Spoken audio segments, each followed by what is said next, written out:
RBK channel చూస్తున్న రైతు సోదరులందరికీ నమస్కారాలు. నా పేరు డాక్టర్ డి ఏడుకొండలు. నేను పల్నాడు జిల్లా నర్సరావుపేట డివిజన్లోని వెటనరీ డిస్పెన్సరీ కమ్మవారిపాలెం నందు వెటనరీ డాక్టర్గా పనిచేస్తున్నాను. ఈరోజు చూడి పశువుల్లో ముఖ్యమైన ప్రాబ్లం గురించి మనం డిస్కస్ చేద్దాం. అది గర్భం మెలితిరగడం. గర్భం మెలితిరగడం అనేది పెద్ద పశువుల్లో, మరీ ముఖ్యంగా గేదెల్లో సాధారణంగా చివరి గర్భధారణ సమయంలో జరుగుతుంది. అనగా ముఖ్యంగా 6 నుంచి 9 లేదా 10 నెలల చూడి కాలంలో ఈ యొక్క గర్భం మెలితిరగడం అనేది మనం ఎక్కువగా గమనిస్తూ ఉంటాం. గర్భం ఎందుకు మెలితిరుగుతుంది, అందులోనూ గేదెల్లో మనం ఎక్కువగా ఎందుకు గమనిస్తుంటాము? చూడి పశువుల్లో ఈ దూడ ఎప్పుడైతే రొటేట్ అవ్వడం వల్ల కానీ, అదేవిధంగా పశువులు జారి పడినప్పుడు కానీ, మరియు పక్క పశువులు పడవడం వల్ల కానీ, లేదా ఎక్కువగా గేదెలకి వాటర్లో స్విమ్మింగ్ చేసే అలవాటు ఉంటుంది. కాబట్టి అటువంటి సమయంలో, ఎప్పుడైతే కొట్టంలో జారుడు ప్రదేశాలు ఉన్నాయో అటువంటి సమయంలో మనం ఇటువంటి గర్భం మెలితిరగడం అనే కండిషన్ని మనం గమనిస్తాము.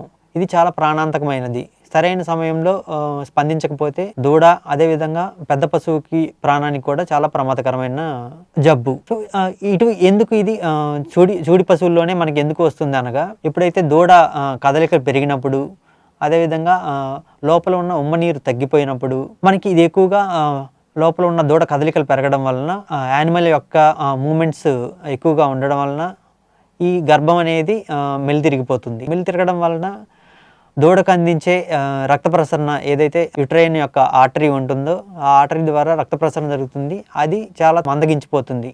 ఆ మందగించిపోవడం వలన ఆ దూడకి సరైన ఆక్సిజను, అదేవిధంగా న్యూట్రిషను ఇదంతా కూడా మనకి అందించలేకపోతుంది. ఇది మరింత దూడని యాక్టివేట్ చేసి గర్భంలో దూడ యొక్క కదలికలను పెంచుతుంది. ఈ గర్భ కదలికలు ఎక్కువగా పెరగడం వలన ఇంకా ఎక్కువ పశువు కంగారు పడుతూ ఈ గర్భం మెలితిరగడానికి ఇంకా ఎక్కువ ప్రోత్సహిస్తుంది. అదేవిధంగా ఎప్పుడైతే ఉమ్మ నీరు తగ్గిపోతుందో, ఉమ్మ నీరు తగ్గిపోయినప్పుడు కూడా గర్భద్వారం నుంచి ఏదైతే పొట్ట భాగంలో ఉంటుందో అక్కడ ఎక్కువ ఖాళీ దొరకడం వలన ఇది గర్భం మెలితిరగడానికి ఎక్కువ ఆస్కారం కలుగుతుంది. అదేవిధంగా తల్లి మరియు దూడ సైజుల్లో ఉన్న పరిమాణ డిఫరెన్స్ల వల్ల కూడా మనకి ఈ గర్భం మెలితిరగడం అనే దానికి ఆస్కారం ఉంటుంది. ఈ గర్భం మెలితిరగడం వలన వచ్చే ప్రాబ్లమ్స్ ఏంటి?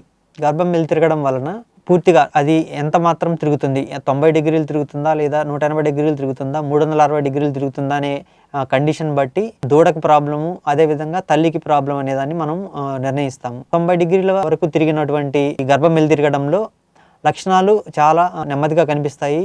ఇది త్వరగా మనం గమనించినట్లయితే పశువులను పొర్లించడం ద్వారా మనం ఈజీగా ఈ గర్భాన్ని మామూలు స్థితికి తీసుకురావచ్చు.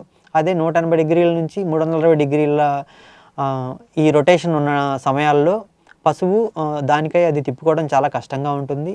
ఇటువంటి సమయాల్లో తల్లి గర్భం బయటికి వచ్చే యుట్రైన్ వెయిన్లోంచి వచ్చే రక్త ప్రసరణలో వచ్చే కార్బన్ డైఆక్సైడ్ కూడా ఆగిపోవడం వలన దూడ రక్తంలో కార్బన్ డైఆక్సైడ్ పరిమాణం పెరిగిపోయి దానికి ఊపిరాడకపోవడం వలన ఇంకా ఎక్కువ కదలికలు పెరిగి ఈ 180 డిగ్రీలు ఉన్నటువంటి గర్భం మెలిక కాస్త 360 డిగ్రీల వరకు పెరిగే అవకాశం ఉంటుంది. ఇటువంటి సమయాల్లో గర్భం మెలితిరగడం వలన దూడ అనేది బయటికి రాలేకుండా ద్వారం మూసుకుపోతుంది. సర్విక్స్ అనే ద్వారం మూసుకుపోవడం వలన దూడ అనేది బయటికి రాలేకపోతుంది. ముఖ్యంగా 7 లేదా 8 నెలల చూడి సమయాల్లో వచ్చే ఈ గర్భం మెలితిరగడం మనం రొటేట్ చేసి దాన్ని నార్మల్ పరిస్థితిలోకి మార్చి చివరి చూడి కాలం వరకు దాన్ని చేయవచ్చు. అదే ఎక్కువ శాతం ఈ జబ్బు బారిన పడే పశువుల్లో 10వ నెలలో వచ్చిన గేదెలు లేదా 9వ నెలలో వచ్చినటువంటి ఆవులలో ఎక్కువగా గమనిస్తాము. మరీ ముఖ్యంగా మొదటి దశ గర్భస్రావం అనగా దూడ బయటికి రావాల్సిన సమయంలో ఇది మనం ఎక్కువ గమనించవచ్చు. సో ఇప్పుడు మనం ఏ విధమైనటువంటి లక్షణాలు గమనించవచ్చు? ముఖ్యంగా పశువు యొక్క మడి పెదవులను గమనించినట్లయితే మడి పెదవులు లోపలికి ముడుచుకుపోవడం, ఎటువైపు అయితే గర్భం మెలితిరిగి ఉందో అటువైపుకి స్లైట్గా కొంచెం మెలితిరిగినట్లు మనకి మడి పెదవులు పై భాగంలో గమనించవచ్చు. అదేవిధంగా తోక ఒకవైపు లేపి ఉంచడం, అదేవిధంగా తక్కువ మొత్తంలో పేడ పెట్టడం, మరియు కడుపు భాగంలో కాలుతో తన్నుకుంటూ ఉండడం. ఈనే సమయంలో ఎటువంటి లక్షణాలు చూపిస్తుంది.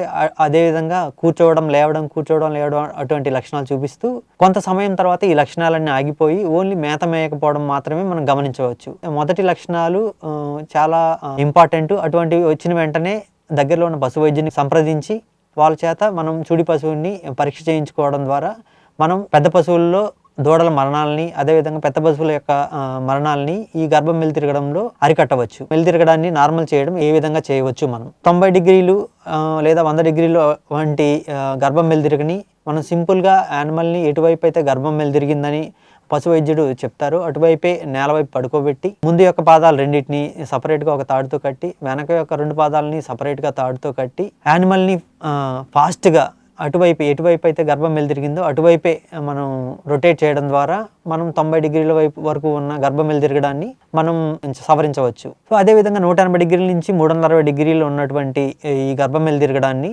మాడిఫైడ్ షాపర్స్ మెథడ్ ద్వారా మనము దీన్ని రికవరీ చేయవచ్చు. పశువు ఎటువైపు అయితే మనకి గర్భం వెలుదిరిగి ఉంటుందో అటువైపే నేల వైపు పడుకోబెట్టి ముందుకు పాదాలు మరియు వెనక పాదాలని సపరేట్గా తాళ్లతో కట్టివేసి, ఆ తాళ్ళు ఒక 4 ముందు కాళ్ళు 2 సపరేట్గా ఒక 4 వ్యక్తులు, వెనక పాదాలు కట్టిన తాడుని ఇంకొక 4 వ్యక్తులు పట్టుకొని ఒక 10 అడుగుల పొడవు, 1 అడుగున్నర వెడల్పు, 3 అంగుళాల మందం ఉన్నటువంటి ఒక చెక్కని పొట్ట యొక్క భాగంలో ఫ్లాంక్ రీజియన్లో మనకి పెట్టి, దాని మీద బరువు ఒక మనిషి ఎక్కడం ద్వారా కానీ లేదా వెనక వైపు అదిం పట్టడం ద్వారా కానీ ఉంచి, దీన్ని మనం లోపల ఉన్న దూడని ఫిక్స్ చేయడం అంటాం. ఫిక్స్ చేసి తల్లిని మనం చాలా ఫాస్ట్గా రొటేట్ చేయడం ద్వారా మనం ఇటువంటి గర్భం మెలికని తొలగించవచ్చు.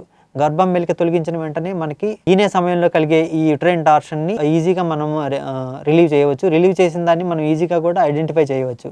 ఏ విధంగా అనగా మనం రిలీవ్ చేసిన తర్వాత ఈ గర్భం వెలుదిరగని దూడ రావడం కానీ లేదా మనకి ఉమ్మనీరు రావడం కానీ ఇది మనం గమనించవచ్చు. దీని ద్వారా మనం గర్భం వెలుదిరగని మనం దాని యొక్క కండిషన్ని నార్మల్ చేసి సూడి పశువుని మరి అదేవిధంగా దూడల్ని కాపాడుకోవచ్చు.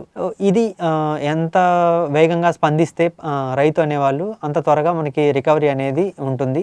మనం రైతు గమనించడం లేట్ అయ్యే కొద్దీ దూడ చనిపోవడం, దాంట్లో ఎంఫైజిమా ఇన్ఫెక్షన్ చేరి ఎంఫైజిమా అనే ఫామ్ అయిపోయి దూడ లావ్ అయిపోయి యుటరస్లో ఇన్ఫెక్షన్ చేరడం ద్వారా గర్భం పగిలిపోవడం, ఇటువంటి పరిస్థితులకు చేరి పెద్ద పశువు ప్రాణానికి కూడా ప్రాణాంతకం అవుతుంది. సో పెద్ద పశువులు మరీ ముఖ్యంగా గేదెల్లో ఇటువంటి కండిషన్ వచ్చినప్పుడు రైతులు వెంటనే స్పందించి దానికి సరైన చికిత్స చేసుకోగలరని కోరుతున్నాను. ఆర్బీకే ఛానల్ చూసిన రైతు సోదరులందరికీ ధన్యవాదాలు.